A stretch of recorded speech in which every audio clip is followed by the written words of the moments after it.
I'm your host, Welcome23. You're joining me for X-Files, Episode 3. It's too late for my family, he tells me. That as if it isn't obvious from their bloody, contorted bodies, their collapsed skulls. I don't even recognize my little sister. From all that's left of the Fultons, just me, Aaron. But if my varsity football coach gets his way, I won't be here for long.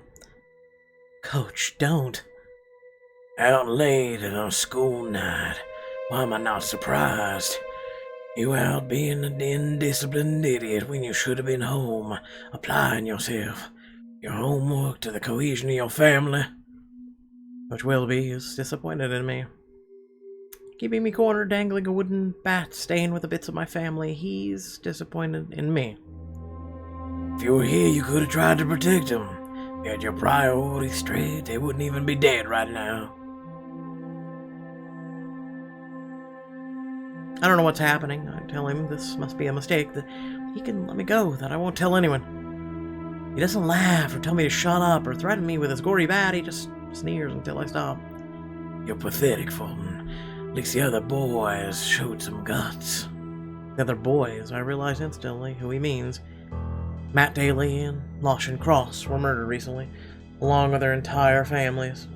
They were classmates of mine, teammates. I can see Coach getting impatient, agitated. Somehow I'm to blame. Or were you out with a girl? Thought you two broke up. You were supposed to be home. What? Why are you doing this? You were never gonna make varsity. You're not good enough. You're an embarrassment. When you're an embarrassment, you live your life in pain. When you're not good enough, your family lives in shame. He's dejected. Coach isn't talking about me or my family. I do everything I can to cry out in fear so I can somehow use his pain.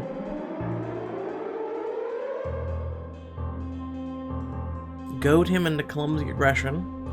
Show you understand him. Try to reason with him. I'm gonna goad him. And you're still pathetic, aren't you? Still an embarrassment to your family. What did you say to me? Breath quickens, his nostrils flare. I don't know what I'm talking about. It doesn't matter, it's working. Oh, those who can't do teach, right? You weren't good enough, and now you're all alone and no one cares. No one has your picture on their wall. I bet you can't even get it up. That does it. With a roar of anger, he telegraphs a wild swing. I duck as he hits the wall. He's out of position, so I take off like a shot out for the door. After maybe 3 steps, my side lights up and I crumple to the ground. I realize the coach must have swung back around fast and wild, connecting with my ribs. Crouches down, flips me over to lift me by the throat. When a noise startles us both, he stands. FBI, drop your weapon. I turn on my good side to find Coach facing off against agents with guns, his bat at his side. It's over, Wilby. Put the bat down. I see Coach's heel shift. The end of the bat tip touches the carpet as he resets his grip. He seems to have forgotten all about me. Let it play out. He's outnumbered and they all have guns, yet somehow I don't feel safe. I freeze right where I am. It's real simple. Drop it or we shoot. I'm not done yet. That Coach turns back with lightning speed and cocking the bat, his eyes wide and wild. The room lights up. Gunshots assault my ears. Coach comes crashing into me. He survived. As I'm pushing Coach away, I feel his last shuddering breaths. A hand grabs me by the arm and helps me stand. I reach across my body to the pain in my ribs, feeling for breaks, but it's all swollen. I'm suddenly woozy, doing everything I can not to throw up. The man puts a hand under my chin and turns my head so I can face him. Aaron, you're safe now. We're too late. Why didn't you get her sooner? It was his mouth, but there's no answer, just sad eyes. He escorts me outside, telling me his name is Pierce, and then I'm going to get looked at over by a medic. And all I can think of is how my voice just sounded hoarse, small, distant, not mine. I think, whose voice was that? Who is this happening to? Where did I go? Newspaper headlines follow, family slings over, feds profile, coach killer. The city slowly recovers, lone survivor enters foster care. Aaron Fulton, the miner identified as a sole survivor of the third batch of murders that targeted whole families. The article begins. It's written to evoke maximum sympathy, shaken by the tragic slayings of Aaron's immediate family. No relatives willing or able to take young Aaron. Against news reporting convention, they use a miner's name. For intimacy, they use the first name as often as possible. They write about the therapists and recovery, court proceedings, and an uncertain future. They get it. They don't get it, though. Only you do. Your first night at the foster home in a room made to look like yours, you go catatonic. Sit on the bed, not thinking or moving until paramedics arrive the next day. You're there, but numb.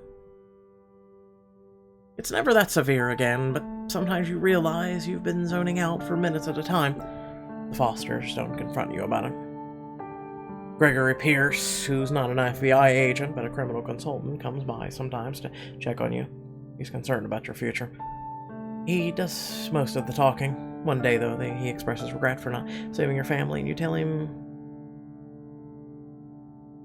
it's not his fault, but Coach's. Coach Willoughby was the killer. There's nothing to be sorry for. Pierce is grateful for that, but you can tell that it still weighs on him. Pierce keeps up with his regular visits as you finish your homeschooling. He becomes the only person you're close to. He cultivates your desire to stop serial killers like Coach. Once you're an adult, he offers you a paid internship at his firm. The Pierce Institute opens your eyes to many disciplines of criminal consulting and something more. The consultants who work for Pierce accept the paranormal stuff exists. Psychics, aliens, numerology, astrology, things they can't even explain. You think you've been recruited into a cult or something. Pierce insists you keep an open mind, and then you're drawn to a case. About lights in the sky involving a miraculous girl, about an odd creature. I'm gonna go with a miraculous girl. You witness Pierce consult John Doggett interviewing a child who fluently speaks over a dozen languages. She claims to have been reincarnated over 1,000 years. Your web searches match real people to details of her former lives. You can only assume she had an eidetic memory and internet access. But then, some things she said you only find in obscure books and records unavailable to the public. Everyone is at a loss to explain it. When you participate in a second interview, the girl claims to have forgotten all of her vast knowledge. The parents seem intimidated. But not by you or Doggett. After that, her parents deny you and Doggett further access. A month later, you learn they've moved to Iran, where the girl claimed to have once been a Macedonian royalty. In case after case, you're confronted with implausible scenarios that challenge what you know to be true. You come to accept it. It's not long after the strange encounter that your inheritance becomes available, including a storage locker full of your family's things. You have enough to buy a modest house in a quaint neighborhood. You fill it with furniture your parents picked up or out before you were born. You thank the Fosters, promise to keep in touch, and move out. After you had some personal touches, the new place feels like home. When Pierce feels you're ready, he encourages you to roll in the FBI Academy, as if you weren't already itching to. Over 20 weeks, you train the best you can. You excel like crazy in behavioral sciences, particularly in developing profiles, but you find you're also good at surveillance, defense combat, tactical driving, defensive combat. Jiu-Jitsu, Muay Thai give you the ability to stave off attackers, grapple, execute control holds. There's also some boxing in the mix, which you mostly find useful for hitting the bag and letting off some steam. As for the rest of it, wow, you really struggle. You're one of the worst shots on the range. You can't believe your luck when you actually pass the pistol qualification. And you can't just focus on in most of your classes. You barely graduate altogether. You think about how Pierce used to be an assistant director and his friends at the academy. You wonder if you have a guardian angel. But even if Pierce did help you get your badge, he hasn't any help in finding a foothold in behavioral sciences or most anywhere else. But you do score an interview with AD Walter Skinner, so you book the earliest appointment at the FBI headquarters. Skinner looks like he's seen everything. Pierce and Doggett have that look, but Skinner's beyond either of them. Like he's over it all. He seems like a veteran civil servant type with a little patience for nonsense. Probably the perfect person to head the X-Files, you know? Aaron, let me be upfront with you. I've looked at your academy scores. I'm not at all impressed. Then why see me?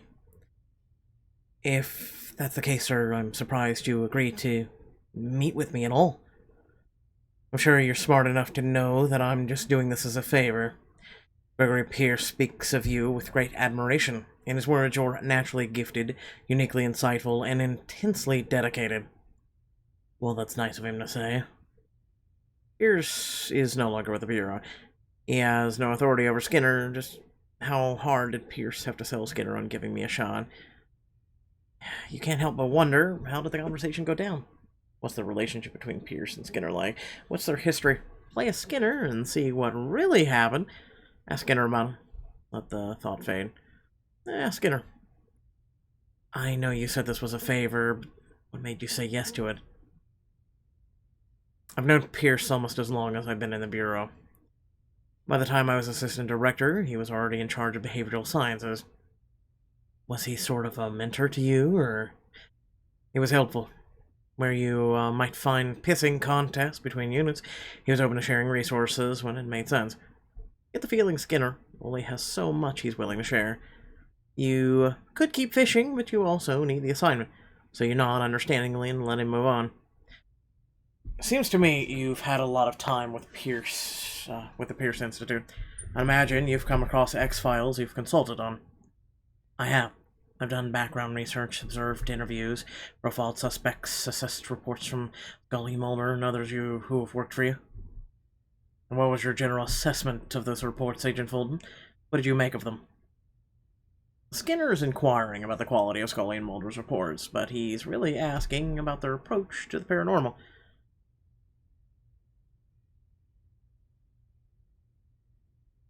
They complement each other. Seems to me you need differing points of view, especially in dealing with these kinds of cases. That's what I see in their documentation. So if I were to pair you with someone with a different set of ideas and methods, you'd welcome it? I try to be open, but I won't lie, I do feel strongly about my own methods. They serve me well with Pierce. Skinner takes in what you've said, and with someone like him, it's hard to tell if the interview is going well. What you do know is that if it doesn't work out, you'll be on desk duty for a long time. Your head full of nothing but your own thoughts. Obviously, you understand what the X-Files are and what the job is. That's a plus. You're well-versed in the unexplained, which frankly is not a plus in my book. You seem direct for the most part, and you come well recommended, but you need to understand two things. One, until I set you up with a partner, you're on clerical duty. I catch so much as a whiff of you reaching out to help on a case, there will be hell to pay. 2. Do not go to Pierce when, and I do mean when, you don't get your way. Chain of command, Agent Fulton. Absolutely, you're in charge.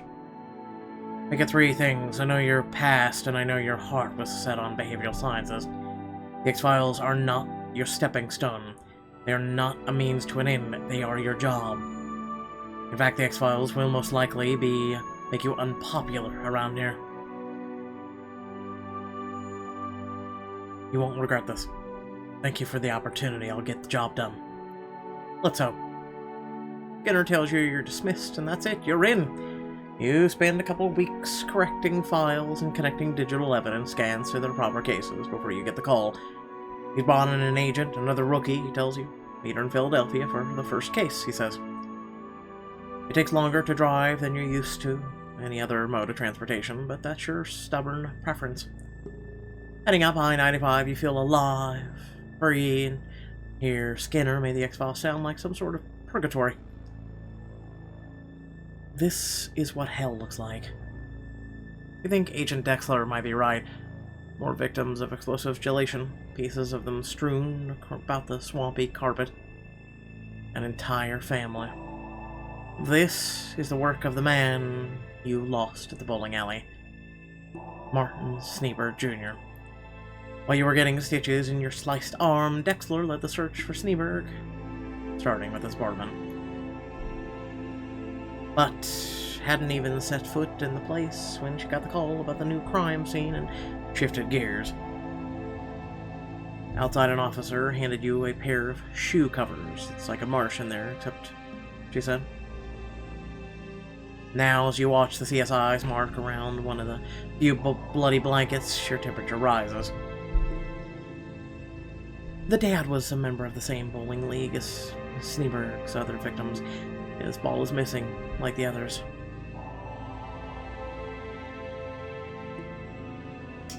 We have to get proactive. Sneeberg has to be stopped now. We've got to anticipate his next move. Knowing who we're after is a big step in the right direction. Dexler studies the shredded pieces of clothing and flesh, trying to make sense of them. This would seem like an escalation, wouldn't it? From our 3 single murders to a family of 4?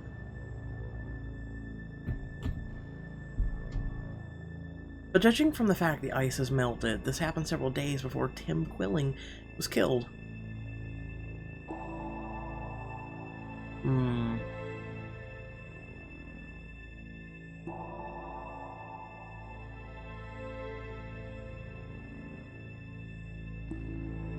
There could be more like this. If we found this son of order, it's entirely possible there are others we don't know about yet. Who knows how many there could be out there in different states or thawing? Something's nagging at you. You're wondering how long it would take a massive block of ice to melt. How could a family go missing for a week or longer without someone knowing? Relatives, employers, school. Their bags were packed. Maybe going on vacation? Of course, no one would expect hearing from them. Seems like Sneeberg knew they'd be leaving. What a lucky coincidence. Lucky for him, I mean. Your phone goes off, a video call from an account called Spooky FM. You think you know who this is? Hi, this is Agent Fox Mulder. I take it you're Agent Fulton. What can I do for you? That's me. Is there something you need? No, but I thought you and your partner might want a heads up. The Skinner's been keeping us on the loop on your first case. He brought the name Martin Sneeberg Jr. to my attention. You've heard of him.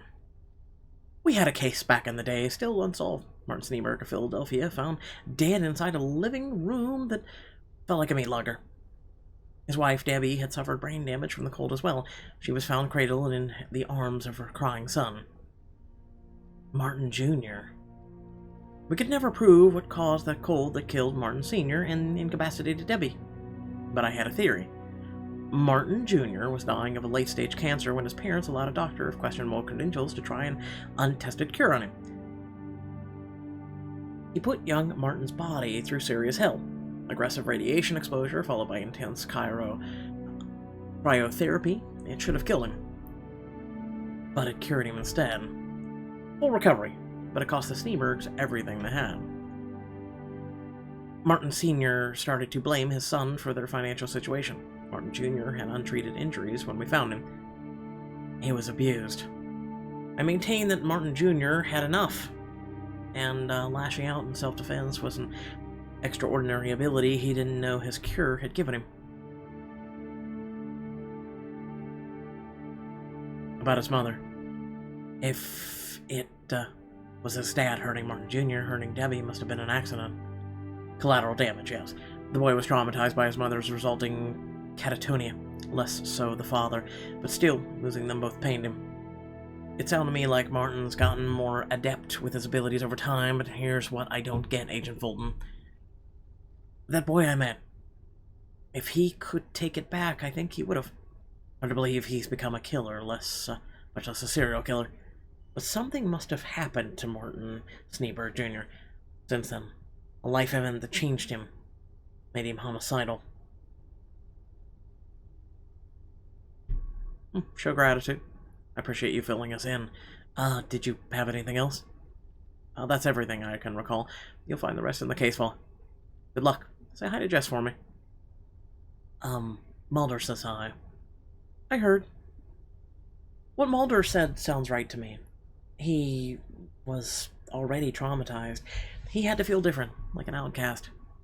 But that's not enough to explain Sneeberg, is it? He only attacked you outside the bowling alley to escape. He didn't stay to finish the job. You know that if you could talk to him, you'd be able to make sense of what he's going through. You could always let him in your head. You've done it before. It's why you were so good with profiling at the Pearce Institute. Not that it's ever fun. It tires you out, and sometimes gives you a migraine, but it could give you an edge you need to stop him. Invite Sneeberg in your head. Finish up here. Finish up. You realize you have a lot of new evidence at your disposal, most importantly from Sneeberg's apartment. You think better of it.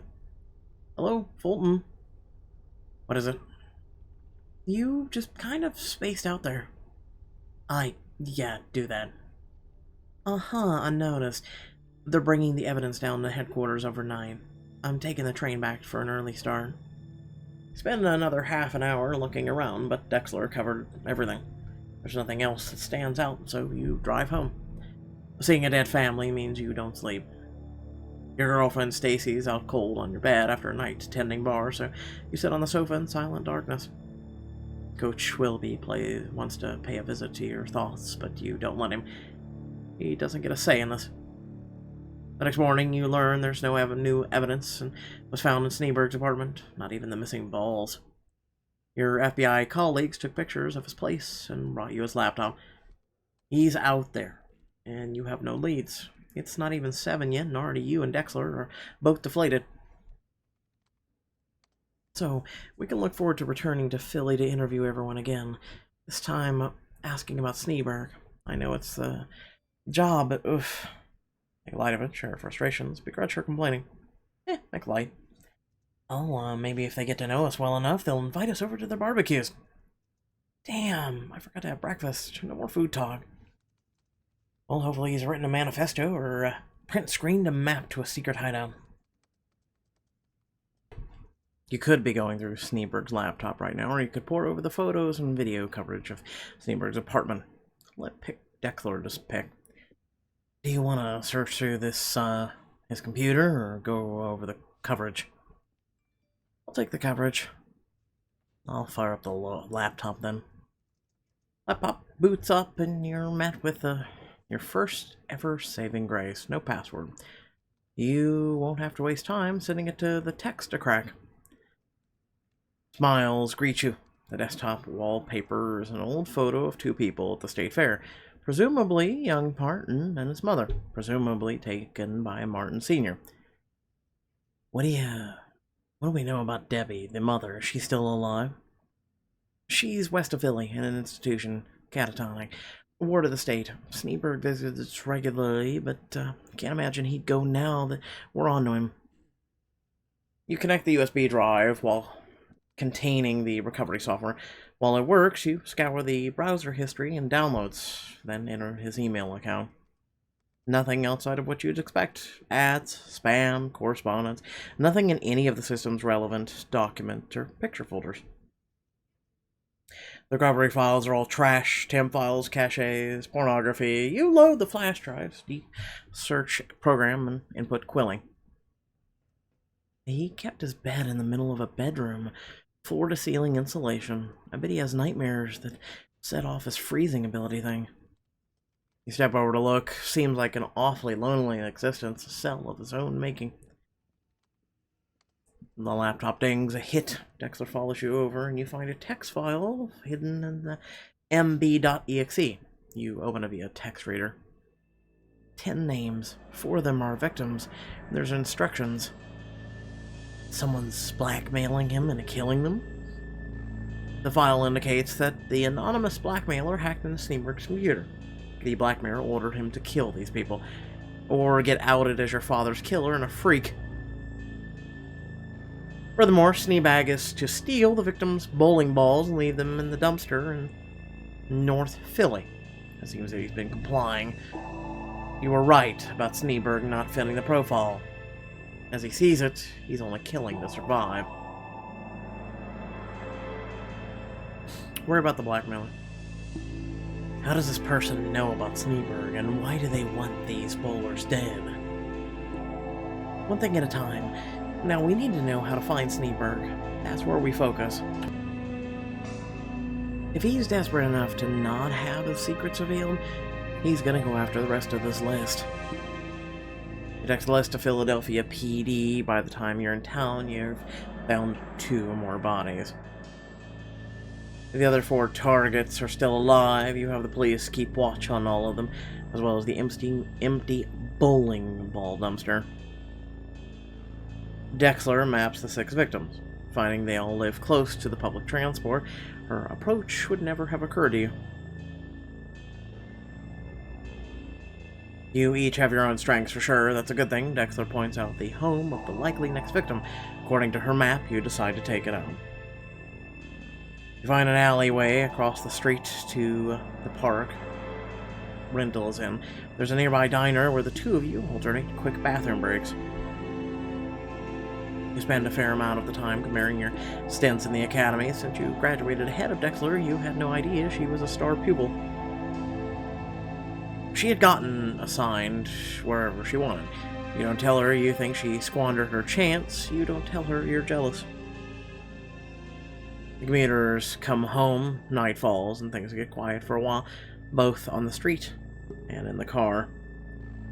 I can't stop thinking about the argument Sneeberg had with Tim Quilling. That Jimmer guy said Sneeberg and Quilling were best friends. They were probably each other's only friend. Sympathize with Quilling, express your grim concern. Sympathize with Sneeberg. Grim concern? If that's how Sneeberg is willing to go to save his own skin, there's no one he won't kill to survive. The crease in her brow, Dexler considers her words. Have you ever shot anyone? No, you. There was one. She's distant on it. Now's the time to press her about it. Realize it's a good idea to change the subject. Maybe now's a good time to talk about the blackmailer. It's gotta be another bowler, right? Or another employee at one of the lanes? One whose life intersects with these people? I mean, that's what makes sense to me. I think my original profile was on point, but there are new facets to it. We know he's a hacker, he's observant, cunning, he's a sadist, Catch Dexter's head turning sharply to Tim across the street, Sneeberg nervous and plain as day. He's about to go around to the target's back door as you quietly exit the car. You both creep across the street, draw your sidearms, and cautiously head into the narrow gap between the 2 homes. And you get a chill, a deep chill, like a damp, windy winter's night. Even your gun is cold. Behind you, Dexter strains to speak. Fulton, I can barely move. You feel it too, and you know exactly why before Martin Sneeberg Jr. emerges from the dark passage. You can taste frost. Sneeberg's afraid, the way a cornered feral animal might be. I can't let you take me in. I won't. Well, I mean, I could take you in or simply shoot you. Pick one.